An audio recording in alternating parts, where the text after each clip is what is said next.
Bonsoir à tous, bienvenue au cœur du synode. 184 pères synodaux étaient présents aujourd'hui dans la salle du synode pour cette deuxième journée de travaux. À la demi-journée, on comptait déjà plus de 30 interventions sur le thème de la famille et de la loi naturelle, ainsi que sur le thème de la famille et de la vocation de la personne dans le Christ. Alors, que faut-il retenir de cette deuxième journée? Quelle est l'atmosphère sur place? On fait le point avec le Père Rosica. Alors c'est très positif à l'intérieur de l'aula et même en bas, à la première étage. C'est très fraternel. Ayant vécu deux synodes, et on fait deux synodes ici en 2008 et 2012, il y a quand même une grande différence. Et je crois que cette différence, c'est à cause du pape, c'est à cause de François. Il arrive 20 minutes avant, il circule. Ça m'a fait rire ce matin parce qu'ils annonçaient « Père synodaux, prenez vos places ». Et puis c'est le pape qui circulait, qui saluait les personnes. C'est comme un curé du village qui est là à la porte pour accueillir tout le monde. Et puis ça nous a beaucoup frappé. Il descend pour le café, pas d'entourage, pas de garde, etc. Et puis il circule, nous a parlé ce matin, il nous a remerciés, il prend un jus de fruits et puis c'est très positif. À l'intérieur du synode, le dialogue est très fraternel et très ouvert. Alors, le pape lui-même a insisté le premier jour, c'est ça que j'attends de vous. Vous ne vous cachez pas, vous n'ayez pas peur de dire quelque chose, je veux écouter. Et le pape parle très très peu, il ne parle pas. Il a parlé le premier jour, il est là à l'écoute. Et vraiment, il écoute. Il tourne quand la personne parle et puis le dialogue est vaste. Les thèmes sont très vastes. Ce n'est pas un seul point de vue, ce n'est pas d'un seul pays, mais c'est le monde entier. Et c'est à moi de résumer, par exemple, tout ce qui est dit en anglais et même en quelques langues. Le dialogue se concrétise actuellement. On commence à voir quels sont les points chauds. Je vois qu'un des points très importants, très chauds, c'est le changement de langage. Au lieu de dire des personnes qui ne vivent pas des situations correctes, d'utiliser un langage qui chasse les personnes, il faut trouver un langage pour attirer les personnes et pour chauffer les cœurs, donner une raison d'espérer. Et puis la journée a commencé ce matin par la prière avec l'homélie prêchée, elle, par le cardinal Langlois, venu d'Haïti. Il revient pour nous sur la situation des familles dans son pays et sur le message de son homélie. En effet, oui, c'est moi qui ai prêché l'homélie ce matin et au Père synodaux. C'était au sujet de la justice, au sujet du droit. C'est un passage du prophète de Jérémie au chapitre 22, verset 3, qui invite à la justice, à travailler pour la justice, à travailler pour une société juste. Et donc j'ai pu harmoniser ce message avec le synode sur la famille, parce qu'on sait qu'avec les injustices que l'on a au sein des sociétés, il y a pas mal de familles qui souffrent à cause de la violence, à cause de la guerre. Donc ça détruit les familles. Et alors j'ai insisté pour dire que l'Église doit pouvoir travailler à aider à avoir une société juste, une société fraternelle, même si ça dépend du politique, mais l'Église a son travail à faire pour pouvoir aider les familles à pouvoir résister contre ces situations difficiles qui disloquent les familles. Quelle est justement, Éminence, la situation de la famille en Haïti? En effet, nous avons pas mal de bonnes choses au sujet de la famille en Haïti. Bon, il y a des familles qui se constituent chrétiennement et qui essaient de vivre les valeurs évangéliques. Mais bon nombre de familles, ce sont des familles qui vivent disons, en union de fait ou bien en concubinage.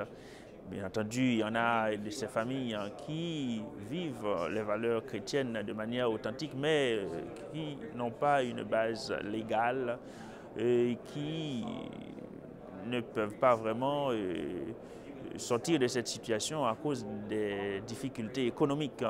Et surtout, les problèmes économiques empêchent à certaines personnes de se marier, et d'autant plus que la plupart d'entre eux considèrent que le mariage est un luxe, le mariage, c'est ça, c'est un niveau social. Donc il leur faut de l'argent pour pouvoir se marier, inviter des amis, tout ça. Donc c'est un défi énorme à relever en Haïti. C'est pourquoi dans le cadre de l'évangélisation, nous avons beaucoup à nous approcher de ces gens, à trouver les voies et moyens pour pouvoir les aider à accueillir le mariage, la famille chrétienne comme un don qui vient de Dieu Et avec l'évangile au cœur de la famille, on peut vivre un amour heureux et on peut vivre dans la joie. Et donc, c'est ça notre travail. Dernière question, Éminence, qu'attend l'Église en Haïti de ce synode? En fait, comme dans tous les pays, nous attendons des résultats qui puissent aider à améliorer les conditions des familles, surtout à comprendre le sens de la famille, à comprendre le sens du mariage. C'est dans la foi que l'on accueille le mariage chrétien. Et si les familles n'arrivent pas à comprendre que ça s'enracine dans la parole de Dieu et ça nous aide à répondre à l'appel de Dieu, alors là, c'est difficile de pouvoir constituer la famille sur une longue durée, toute la vie, comme nous disons, c'est indissoluble. Et donc il faut éclairer les fidèles, il faut éclairer les gens avec les enseignements de l'Église, avec la parole de Dieu, pour pouvoir les aider à entrer dans le sens profond du mariage, dans le sens profond de la famille. Après Haïti, on se tourne désormais vers le Canada, représenté ici au synode par Monseigneur Paul-André Durocher, président de la conférence épiscopale. Écoutez son témoignage. Je pense que les difficultés que nous vivons au Canada sont les mêmes que dans tout l'Occident.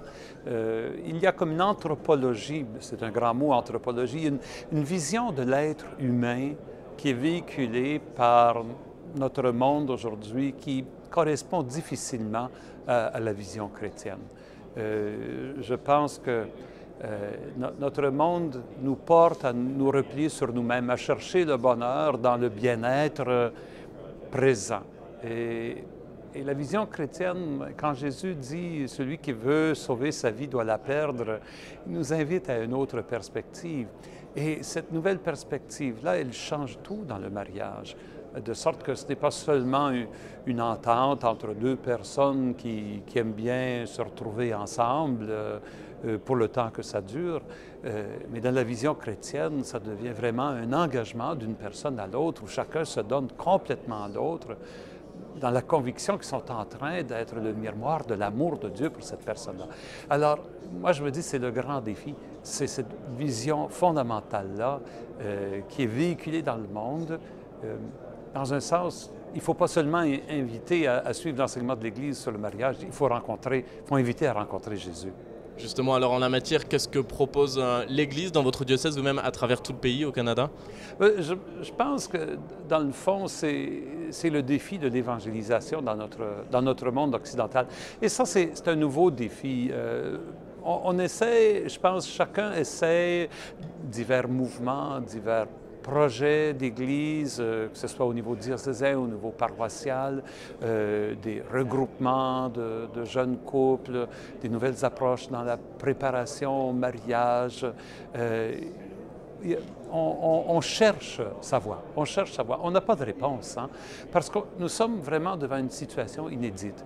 Et comme les premiers chrétiens s'en allaient sans trop de programmes, sans trop de plans d'ensemble, mais au souffle de l'Esprit, je me dis qu'il faut faire un peu la même chose. Il faut être courageux, créatif, risquer des aventures et puis espérer que ça porte fruit. Dernière question, Monseigneur. Quelles sont les attentes, vos attentes par rapport à ce synode sur la famille? Face à ce synode-ci, mes attentes, c'est qu'on puisse s'écouter attentivement les uns les autres, mettre les vraies questions sur la table, préparer une année vraiment de dialogue à la grandeur de l'Église qui permettra au prochain synode de vraiment porter les fruits qui sont dus. Je trouve que l'intuition du pape de traiter de ce thème en 2 synodes est absolument génial parce que c'est trop vaste, pour traiter en 2-3 semaines. Retourner à la maison et faire comme si tout est clos. Non, il faut vraiment se donner cette année de réflexion. Voilà, et sachez, avant de nous quitter, que le Vatican a annoncé ce matin la tenue d'un consistoire. Ce sera juste après le synode, le 20 octobre prochain. Les cardinaux se rassembleront cette fois-ci pour parler de la situation au Moyen-Orient. Voilà, c'est la fin de cette émission, mais ce n'est que le début du synode. Alors restez connectés sur Ciel et Lumière pour suivre de très près les avancées des travaux. Je vous souhaite à tous une excellente fin de soirée. À demain.